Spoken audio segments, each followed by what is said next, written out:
अस्सलामुअलैकुम दोस्तों, कैसे हैं आप लोग। उम्मीद करते हैं कि आप तमाम लोग ठीक ठाक होंगे, खैरियत से होंगे। आज की वीडियो में हम कुवैत की कुछ बड़ी और इम्पोर्टेंट जो अपडेट आ रही है आप लोगों के साथ शेयर करने वाले हैं। तो अगर आप कुवैत में रहते हैं, कुवैत के हालात वाक़यात से बाखबर रहना चाहते हैं तो इस वीडियो को आप शुरू से लेकर आखिर तक जरूर देखें। पहली अपडेट ये है कि कुवैत में जिनकी उम्र 60 साल या 60 साल से ज़्यादा है उनका वर्क परमिट रिन्यू करने की परमिशन जो है वो कुवैत गवर्नमेंट की तरफ से जारी कर दी गई है। लेकिन यहाँ पर कुछ और जानकारी दी गई जिसके बारे में आपको जानना बेहद ज़रूरी है।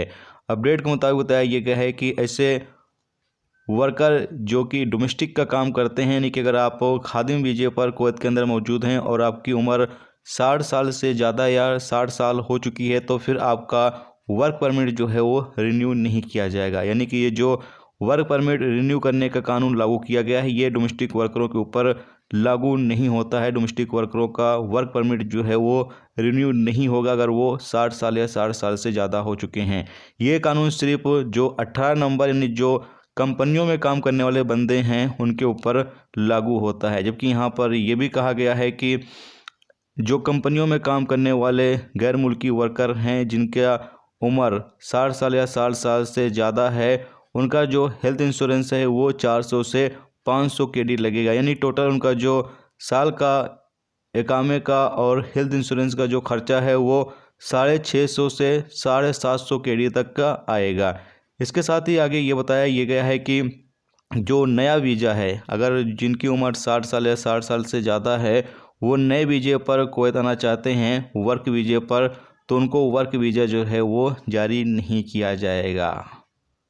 अगली अपडेट ये है कि जजीरा एयरवेज की तरफ से अपडेट जारी करते हुए बताया ये गया है कि 23 जनवरी से बांग्लादेश के चट्टोग्राम, एक जगह चट्टोग्राम लिखा हुआ है और एक जगह चटगांव लिखा हुआ है। अब जो भी इस बांग्लादेश का जो ये स्टेट है इसका जो भी नाम हो आप समझ सकते हैं। जो बांग्लादेश के लोग हैं यहाँ के लिए कुवैत से डायरेक्ट जो फ़्लाइट है जजीरा एयरवेज की वो शुरू कर दी गई है और हफ्ते में 3 फ़्लाइटें जो हैं वो डायरेक्ट चलाई जाएंगी। तो जो लोग भी बांग्लादेश के हैं वो अगर इस स्टेट में जाना चाहते हैं बांग्लादेश के तो वो अब डायरेक्ट फ़्लाइट से जा सकते हैं।